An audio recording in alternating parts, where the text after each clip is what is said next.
اذ قالت الملائکۃ یا مریم ان اللہ یبشرک، وہ وقت یاد کرو جب فرشتوں نے کہا کہ اے مریم بے شک اللہ تعالیٰ تمہیں خوشخبری دیتا ہے بکلمۃ من، اس کی جانب سے خاص کلمہ، اسمہ المسیح عیسی ابن مریم، نام اس کا ہوگا عیسیٰ ابن مریم، اور وہ مسایہ بھی ہوں گے، مسیح ہوں گے، وجیہن فی الدنیا والآخرہ، اور معزز ہوں گے اللہ کے نزدیک دنیا کی زندگی میں بھی اور قیامت والے دن بھی اللہ کے معزز بندوں میں ہوں گے، ومن المقربین، اور اللہ کے قرب والے بندوں میں۔ اب یہ بہت بڑی فضیلت سیدہ مریم کے لیے کہ ان کے ہاں جو اولاد پیدا ہونے والی ہے، اور اللہ کا خاص کلمہ کہا کیونکہ سیدہ مریم کی شادی نہیں ہوئی تھی، یہ اب آگے ذکر بھی آ جائے گا، معجزانہ طور پر پیدائش ہوئی۔ ویسے تو ہم سب اللہ کا کلمہ ہے، کیونکہ اللہ تعالیٰ فرماتا ہے کہ جب میں کسی چیز کا ارادہ کرتا ہوں کن فیکون، ہر کن ایک کلمہ ہے اللہ کا جس کے اگینسٹ چیزوں کی تخلیق اللہ تعالیٰ فرماتا ہے، لیکن وہ خاص اس لیے ہیں کہ ان کا باپ نہیں تھا، صرف ماں تھی، تو اس لیے اللہ نے ان کو اپنے ساتھ منسوب کیا۔ اور آگے چل کر سورۃ المائدہ میں آئے گا کہ اللہ کی روح، اللہ کی طرف سے خاص روح۔ اب روح تو مخلوق ہے، اللہ کی روح سے مراد یہ نہیں کہ اللہ کی اپنی روح، اللہ تعالیٰ تو ان چیزوں سے پاک ہے، اللہ کی طرف سے روح۔ وَنَفَخْتُ فِيهِ مِن رُوحِي، جو حضرت آدم علیہ السلام کے لیے آیا، اور آگے چل کے اللہ تعالیٰ پھر عیسائیوں کو جو ہے نا الزامی جواب کے طور پہ، پھکی کے طور پہ فرمائے گا کہ بھئی اللہ کے نزدیک تو عیسیٰ کی مثال آدم کی سی ہے۔ اور مزے کی بات ہے کہ کرسچنز حضرت آدم کو تو اللہ کا بیٹا نہیں مانتے، اللہ کا بندہ مانتے ہیں، حالانکہ وہ زیادہ حقدار ہیں کہ انہیں اللہ کا بیٹا کہا جائے، کیونکہ حضرت عیسیٰ کی تو ماں تو پھر بھی تھی، حضرت آدم علیہ السلام کی تو ماں بھی نہیں تھی تو باپ بھی نہیں تھا، تو اگر میتھمیٹیکلی کیلکولیشن کی جائے تو ان کا ویٹیج زیادہ بنتا ہے۔ وَيُكَلِّمُ النَّاسَ فِي الْمَهْدِ وَكَهْلًا، اللہ تعالیٰ ماتا ہے کہ وہ لوگوں سے گفتگو کرے گا ماں کی گود میں بھی، چھوٹی عمر کے اندر بھی، شیرخارگی میں بھی، اور بڑے ہو کر بھی، وَمِنَ الصَّالِحِينَ، اور وہ نیکوکاروں میں سے ہوگا۔ قالت ربی انا یکون لی ولد، تو انہوں نے عرض کی کہ اے اللہ میرے ہاں اولاد کیسے ہو سکتی ہے، وَلَمْ يَمْسَسْنِي بَشَرٌ، جبکہ مجھے کسی مرد نے بطور شوہر چھوا تک نہیں ہے، کیونکہ اللہ تعالیٰ نے دنیا میں ریپروڈکشن کا سلسلہ جو ہے وہ میل اور فیمیل کے ساتھ رکھا ہے، تو اب یہ ان کے لیے سوال تھا کہ بھی مجھے تو کسی نے چھوا نہیں ہے، اور یہ سارے سمٹمز شروع ہو گئے ہیں ایک جو پریگننٹ عورت کو شروع ہوتے ہیں۔ قال کذالک اللہ یخلق ما یشاء، تو فرشتے نے بشارت دی کہ یوں ہی اللہ تعالیٰ چاہتا ہے جو پیدا فرمانا چاہتا ہے، اذا قضا امرا، جب وہ کسی چیز کا ارادہ کر لیتا ہے، فانما یقول له کن فیکون، تو بس اس نے تو یہی کہنا ہوتا ہے کہ ہو جا، تو وہ چیز ہو جاتی ہے۔ اچھا اس میں یاد رکھیے گا تخلیق کے لیے اللہ نے ٹائم پیریڈ رکھا ہوا ہے، کن فن یکون کا مطلب یہ نہیں کہ وہ فوراً ہی ایگزیکیوٹ ہو کے فائنل چیز بن جائے گی، نہیں، بیج آپ بوتے ہیں تو اسے پھلدار درخت بننے کے لیے کچھ سال چاہیے، لیکن بیکٹیریاز کو ریپروڈیوس کرنے کے لیے سیکنڈز چاہیے، اور وائرسز کس طرح سیکنڈز کے بھی کتنے حصے میں ملٹیپلائی ہوتے جاتے ہیں۔ ہاتھی کی جو فیمیل ہے 22 مہینے چاہیے اسے، انسانوں کے کیس میں 9 مہینے ہیں، خرگوش کے کیس میں 1 مہینہ ہے۔ تو اللہ تعالیٰ نے تخلیق کے یہ جو سسٹم بنایا ہے نا، کن فیکون تو اللہ کا فیصلہ ہے، اس کی ایگزیکیوشن میں ٹائم لگتا ہے۔ آم کے درخت کو فروٹ دینے کے لیے 8 سال چاہیے، بونے سے لے کر اینڈ رزلٹ تک، اور کئی پودے ایسے ہیں جو آپ کو 4 یا 5 مہینے میں فروٹ دینا شروع کر دیتے ہیں، ٹماٹر۔ تو یہ اللہ تعالیٰ نے اس کے لیے ٹائم پیریڈ خود جیسا چاہا سیٹ فرمایا۔ وَيُعَلِّمُهُمُ الْكِتَابَ وَالْحِكْمَةَ، اور اللہ تعالیٰ اسے کتاب و حکمت سکھائے گا، یعنی تیرے بیٹے عیسیٰ کو، والتورات والانجیل، اور تورات اور انجیل بھی. تورات ان سے پہلے نازل ہو چکی تھی، اس کا علم بھی دے گا، اور انجیل ان پر نازل ہوگی. ورسولا الی بنی اسرائیل، اور وہ رسول بنا کر بھیجے جائیں گے بنی اسرائیل کی طرف. یعنی وہ پوری انسانیت کے لیے پیغمبر نہیں ہوں گے، بنی اسرائیل کے لیے ہوں گے. اور بنی اسرائیل کے لیے بھی نبی نہیں ہوں گے، رسول ہوں گے. اور رسول کا مطلب یہ ہے کہ جو ان سے ٹکر لے گا نا تو وہی تباہ و برباد ہوگا. اللہ تعالیٰ ان کی اسپیشل پروٹیکشن فرمائے گا. انبیاء تو قتل بھی ہوئے ہیں، شہید بھی ہوئے ہیں، لیکن رسولوں کی اللہ تعالیٰ اسپیشل پروٹیکشن فرماتا ہے. بس رسول الی بنی اسرائیل، اور بیچ میں 25 سال سکپ کر دیے اللہ نے. سورہ مریم میں تو آتا ہے وہ جب پھر بچہ لے کر آئیں تو علماء کرام نے عرض کی، ظاہر ہے وہ علماء کرام تھے نا یار، اور کون تھے یہودیوں کے، عام آدمی تو نیڑے نہیں کو لگن دیتا. علماء کرام نے کہا کہ بھئی آپ تو مطلب آپ کے خاندان میں بھی ایسا کوئی برائی کرنے والا نہیں تھا، اور یہ آپ بچہ کہاں سے لے کے آئی ہیں، آپ کی کوئی شادی نہیں ہوئی، کوئی ایسا مسئلہ نہیں ہے. تو انہوں نے بچے کی طرف اشارہ کیا تو وہ دودھ پیتا بچہ بول اٹھا کہ میں اللہ کا پیغمبر ہوں، اللہ نے مجھے کتاب دی ہے، اور اللہ تعالیٰ نے مجھے خوش بخت بنایا ہے، اپنی ماں کے ساتھ اس نے سلوک کرنے والا. سلام ہو اس دن پر جس دن میں پیدا ہوا، اور اس دن پر جس دن میں مروں گا، اور جس دن دوبارہ زندہ کیا جاؤں گا. یہ ساری گفتگو انہوں نے کی، اور یہ پبلکلی انہوں نے گفتگو کی ہے. لیکن مولوی اتنی ہٹ دھرم چیز ہے، جیسے آپ بھی آپ مولوی کو قرآن حدیث دکھا دیں پھر بھی انکار کر دیتا ہے. وقتی طور پہ وہ خاموش ہو گئے، اور جب وہی بچہ جوانی کی عمر کو پہنچا تو کہنا شروع کر دیا کہ یہ تو گمراہ ہے، اور وہی ساری گالیاں دینی شروع کر دی. حالانکہ اتنا کچھ دیکھنے کے بعد، اور کوئی پرانی بات تو نہیں سر، 20-25 سال پہلے ایک واقعہ ہوا ہے، اور ابھی وہ لوگ زندہ ہیں جنہوں نے ان کو شیر خارگی کی عمر میں کلام کرتے ہوئے دیکھا، اور اللہ کا معجزہ ایک ظاہر ہوا ہے. اس کے باوجود کم از کم ان لوگوں کو تو مان لینا چاہیے تھا. لہٰذا یہی میں کہتا ہوں کہ مولوی اتنی عجیب چیز ہے کہ اس کے سامنے پیغمبر بھی آ جائے نا، یہ بات ماننے کے لیے تیار نہیں ہوتا.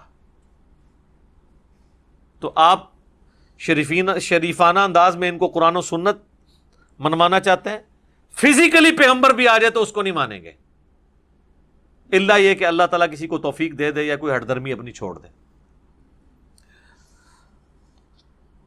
تو اللہ تعالیٰ فرماتا ہے اب اس کو سکپ کر دی، بیچ میں ان کے 25 سال سکپ ہو گئے شیر خارگی کی عمر سے لے کے. تو اب ڈائریکٹ حضرت عیسیٰ علیہ السلام جوان ہو چکے ہیں، to cut the story short, اور وہ آ کے بنی اسرائیل میں دعوت دے رہے ہیں. اچھا، ایران والوں نے نا ایک فلم بنائی ہے حضرت عیسیٰ علیہ السلام کے اوپر،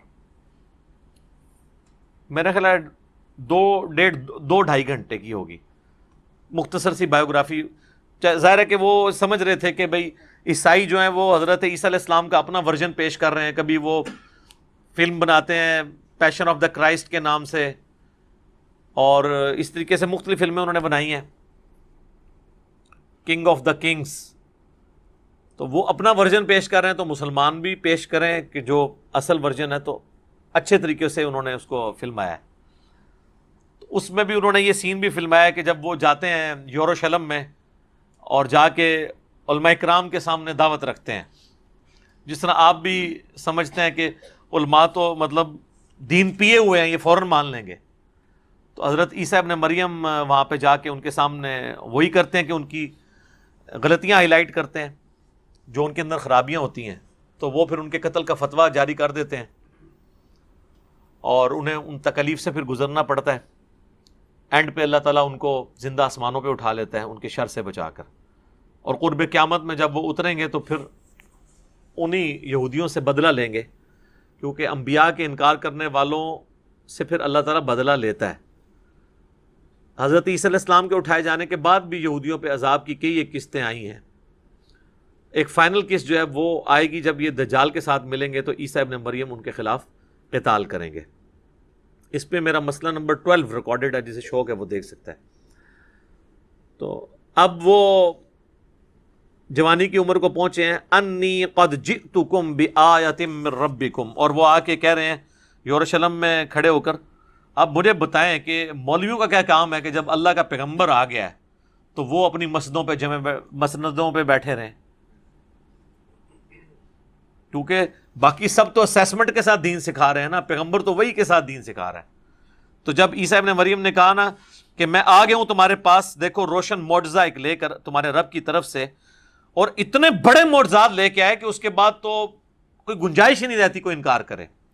انی اخلق لکم من الطین کہیئۃ الطیر، میں تمہارے لیے مٹی سے، کیچڑ سے ایک پرندے کی ایک ڈمی کے طور پر ایک پرندہ بناتا ہوں، اور پھر کیا کرتا ہوں، فانفخ فیہ فیکون طیرا باذن اللہ، اور پھر اس میں پھونک مارتا ہوں تو اللہ کے اذن سے وہ پرندہ بن جاتی ہے. اب مجھے بتائیں یہ کوئی چھوٹا معجزہ ہے کہ مٹی کی ایک مورت بنا کے پھونک مارو اور وہ جناب مرا ہوا پرندے کو پھونک مار کے کوئی زندہ نہیں کر سکتا، انڈے کو پھونک مار کے اس میں سے پرندہ نہیں کو نکال سکتا، اور مٹی میں سے.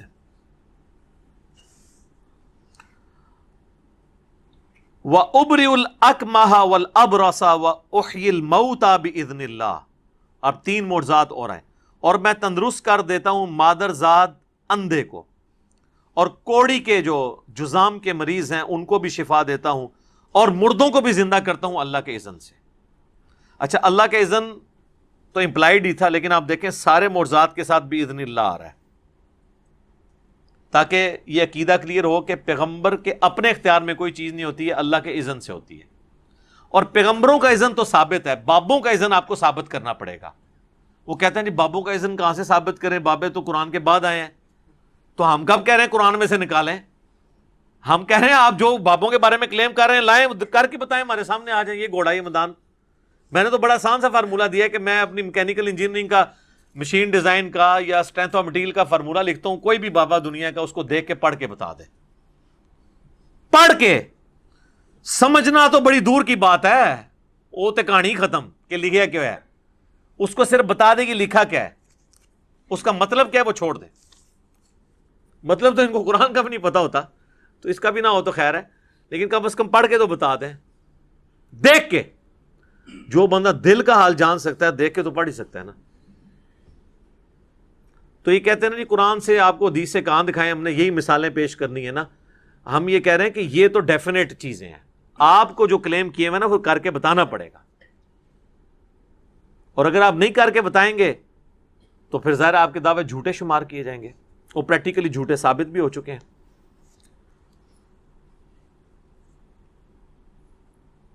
آپ اندازہ کریں کہ ایک مادر ذات اندھا ہے جس کی آنکھیں نہیں ہیں یا آنکھوں کے ڈھیلے بھی نہیں ہیں، اس پہ ہاتھ پھیرتے تھے اور وہ آنکھیں آ جاتی تھی. وہ چھوٹا معجزہ ہے.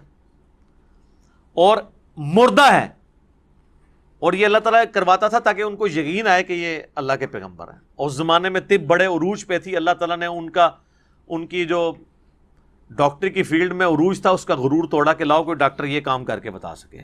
سر اس زمانے میں کیا آج نہیں کوئی کر سکتا.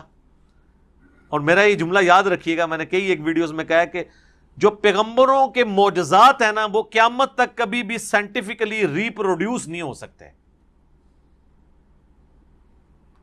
سائنس جتنی بھی ترقی کر جائے نا، جو پیغمبر کے معجزات ہیں نا ریپروڈیوس نہیں ہو سکتے، الا یہ کہ ایک دجال کا فتنہ وہ اللہ نے آزمائش کے طور پہ جو بتانا تھا پہلے بتا دیا. یہ کبھی نہیں ہو سکتا کہ ہڈی ٹوٹی ہوئی ہے اور وہ اپنے کیورنگ پیریڈ سے پہلے جڑ جائے 6 سے 7 ہفتے. یہ کبھی میڈیکل سائنس میں نہیں ہوگا کہ آپ ٹوٹی ہوئی ہڈی لے کے جائیں اور وہ دوائی لگائیں اور ساتھ جڑ جائے بندہ چلنا شروع کر دے. اور صحیح بخاری میں آتا ہے ایک صحابی کی پنڈلی ٹوٹ گئی، نبی علیہ السلام نے ہاتھ پھیرا، اسی وقت ٹھیک ہوگی. اور کہتے ہیں کہ مجھے یاد بھی نہیں تھا پنڈلی کی ہڈی کی تکلیف کتنی ہوتی ہے. یہ ہے معجزہ. یہاں سے بھی کوئی، اور یہ جو مردے زندہ ہوتے تھے یہ نہیں تھے کہ مر گئے تھے تو اب ان کو نئی زندگی مل جاتی تھی اور پھر وہ چلنا پھرنا شروع کر دیتے. نہیں، کوئی میت ہے اس کے پاس گئے اس کو زندہ کرتے تھے، وہ زندہ ہوتی تھی اور اس سے کہتے تھے کہ بتاؤ میں کون ہوں، تو وہ مردہ کہتا تھا آپ اللہ کے پیغمبر ہیں. پھر وہ دوبارہ مر جاتا تھا. یہ قبر پہ لے کے گئے ہیں اور کوئی مردہ زندہ کیا تو وہ ان کی نبی ہونے کی گواہی دیتا تھا، کیونکہ جو دنیا سے جا چکا وہ دوبارہ واپس نہیں آئے گا. یہ قرآن کا واضح فیصلہ ہے سورہ یاسین کے اندر، سورہ واقعہ کے اندر، کہ جو دنیا سے گیا وہ چلا گیا. تو یہ ایونٹ بھی وقتی ہوتا تھا ایک چیز کو بتانے کے لیے.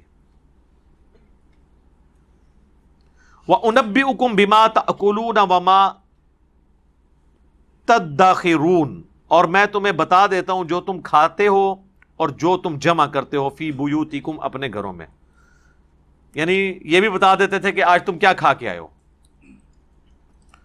یہ تو چھوڑ دیں, میں اگر آپ سے پوچھوں کہ آج اتوار ہے تو یہ جو منگل والے دن آپ نے کیا کھایا تھا, تو آپ کو نہیں یاد ہوگا, الا یہ کہ کسی کو دعوت ہو تو وہ بتا بھی سکتا ہے, لیکن بندے کو 2-3 دن پرانی بات بھی یاد نہیں رہتی. ایون اگر میں آپ سے پوچھوں کہ پرسوں کی فجر میں یا پرسوں کی عشاء میں امام صاحب نے کون سی سورت تلاوت کی تھی, یہ تو بہت پرانی ہے, میں نماز کے بعد بھی پوچھ لوں تو بہت کم لوگ ہی بتا سکیں گے. ٹھیک ہے. اور حضرت عیسیٰ علیہ السلام ان کو بتا دیتے تھے تم آج یہ کھا کے اور یہ تمہارے گھر میں ہے, یہ معجزے کے لیے تھا. ان فی ذالک لآیہ, یہ وہی بات آ گئی, اس میں ہے نشانی, معجزہ, لکم تمہارے لیے, ان کنتم مؤمنین اگر تم واقعی بات ماننے والے ہو, اگر ایمان لانے کا تمہارا کوئی ارادہ ہے پھر تو تمہارے لیے اس کے اندر معجزہ ہے, ادروائز تم نے بات نہیں ماننی پھر تو اس کا کوئی علاج نہیں ہے. وَمُصَدِّقًا لِمَا بَيْنَ يَدَيَّ مِنَ التَّوْرَاةِ, اور میں تصدیق کرتا ہوں مجھ سے پہلے جو کتاب موجود ہے تورات کی, وَلِأُحِلَّ لَكُمْ بَعْضَ الَّذِي حُرِّمَ عَلَيْكُمْ, اور میں حلال کر دوں تمہارے لیے وہ چیزیں, اللہ نے مجھے اس کام کے لیے بھیجا ہے جو تم نے خود اپنے اوپر حرام کی ہوئی ہیں. یعنی ایک تقوی کا ہیضہ بھی ہوتا ہے نا, اور اس کی ایسے لوگ چیزیں اپنے اوپر کر لیتے ہیں حرام, اور پھر اس کو عشق رسول کا نام, وہ کہتے ہیں جی بایزید بستامی نے پوری زندگی خربوزہ نہیں کھایا. کیوں؟ وہ کہتے ہیں جی ایک دن وہ کھانے کے لیے بیٹھے تو وہ کہنے لگے کہ مجھے نہیں پتا نبی علیہ السلام نے ایسے کاٹا تھا, ایسے کاٹا تھا, اور یہ صرف عشق رسول خربوزے پہ تھا, باقی بھی تو چیزیں دنیا میں موجود ہیں, ان کے ساتھ کیا ہوا ہوگا. ٹھیک ہے. وہ جس طرح کہتے ہیں ویسے کرنی نے, مطلب انہیں کیا پتہ نہیں, اے دند سی تے او دند سی تے ساری بتیسی باہر کاٹ دی تھی. سب جھوٹ ہے, اس کا کوئی دین کے ساتھ تعلق نہیں ہے, یہ صرف ایک جذباتی چیزیں. تو یہ اس طرح کی پرورٹڈ جو مذہبی نیچر ہوتی ہے نا, وہ کئی ایک چیزیں اپنے اوپر خود لازم کر لیتی ہے, اور وہ کچھ چیزیں جو حلال ہیں ان کو بھی چھوڑ دیتی ہے اور اس کو نام دیتی ہے تقوی کا. اور پھر جب اگلی جنریشن آتی ہے نا, وہ پھر تقوی کے نام پہ ان چیزوں کو حرام کرنا شروع کر دیتے ہیں. تو پیغمبر اسی لیے آتا ہے کہ جو دین کے اندر بدعت داخل ہو چکی ہوتی ہے نا, ان کو وہ دور کرتے ہیں. بعض اوقات کسی کی ذاتی پسند ناپسند ہے, اس کو لوگ دین بنا لیتے ہیں اور پھر اس کو اس طریقے سے آگے ٹریول کرنا شروع کر دیتے ہیں, اور حتیٰ کہ پھر وہ حلال و حرام والا معاملہ شروع ہو جاتا ہے. یہ ہمارے بھی اس معاشرے کے اندر اس طرح ہوتا ہے کہ کئی لوگوں نے اس طرح کی چیزیں خود سے جاری کی ہوئی ہیں اور خود سے کچھ نکالی ہوئی ہیں, اسی بنیاد کے اوپر حلال و حرام کا فیصلہ بھی کر دیتے ہیں. تو حضرت عیسیٰ علیہ السلام نے ان سے یہ جو پابندیاں تھیں وہ دور کی, اس لیے وہ آئے تھے اگر وہ بات قبول کر لیتے. وَلِأُحِلَّ لَكُمْ بَعْضَ الَّذِي حُرِّمَ عَلَيْكُمْ وَجِئْتُكُمْ بِآيَةٍ مِّن رَبِّكُمْ, عمر تمہارے پاس بہت بڑی نشانی اللہ کی لے کے آئے ہوں, فَاتَّقُوا اللَّهَ, تو ڈر جاؤ اللہ سے, وَأَطِيعُونَ, اور میری اطاعت قبول کر لو. نا اطاعت کدھر قبول کریں, نبیوں کے ساتھ سب سے بڑا جھگڑا ہی یہ ہوتا ہے مولویوں کا. ظاہر ہے یہ مولویوں کی بات ہے, علماء یہود کا, کہ وہ اطاعت ہی تو ان کو چبھتی ہے کہ یہ بھی تو ہماری طرح کا انسان ہے, ہم اس کے پیچھے. آپ ذرا امیجن کر سکتے ہیں کہ یعنی 70 80 80 90 سال کے بابے بیٹھے ہیں اور ایک 25 سال کا نوجوان لڑکا عیسیٰ ابن مریم, وہ ان کو آگے کہہ رہا ہے کہ میرے پیچھے چلو, تم لوگ غلط طریقے. سر آپ سوچ سکتے ہیں, آپ اس ادھر کہیں مسجد میں بابے کے مقابلے پہ آپ سفید داڑھی والا دوسرا بابا لے جائیں نا کہ حضرت صاحب آندہ سے یہ امامت یہاں کرائیں گے, آپ ان کی اطاعت کریں. بچے کو تو آپ چھوڑ ہی دیں, جوان عمر کے بندے کو تو چھوڑ ہی دیں, بوڑھے کے اگینسٹ بوڑھا نہیں آپ پیش کر سکتے, مسندیں ہیں ان کی.